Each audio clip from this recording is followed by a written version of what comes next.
What's up, everyone? Today we'll be changing my suspension for a 2014 Toyota Corolla, and these are all the parts that I'm gonna change.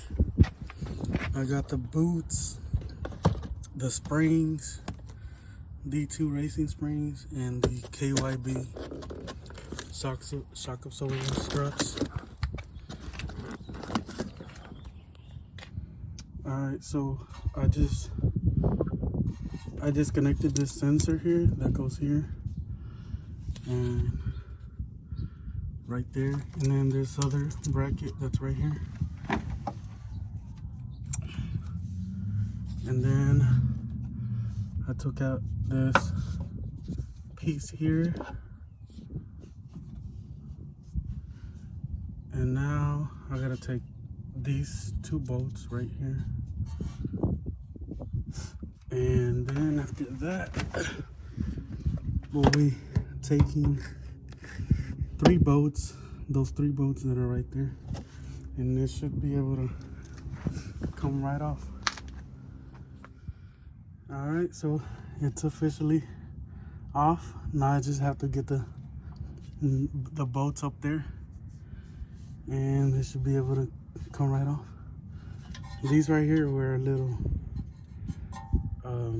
tough to come out, but with this right here, it makes it really easy.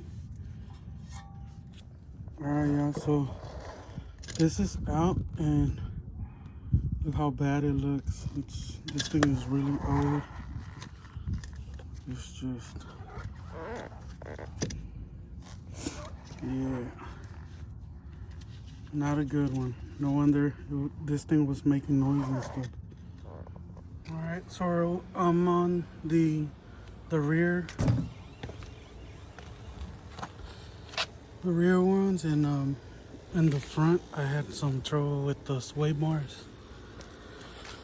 Some of the sway bars weren't good, so it took me some time. I didn't get to update, but here it is, finished, and I'm gonna install it now. And the two front ones are installed already. Now I just have these two. All right, y'all, so these are all the parts that came out of my car. As you can see, the boots are all worn out. Everything looks really worn out and old. And we got them all in. We got all the new parts in, and this is what it looks like when it's done. And here's the back.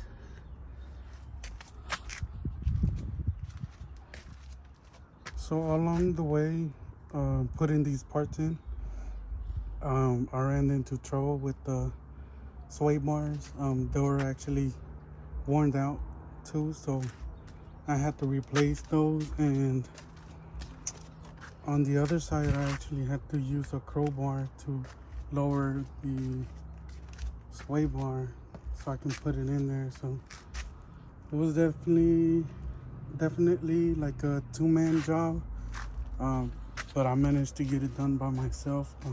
It wasn't easy at all.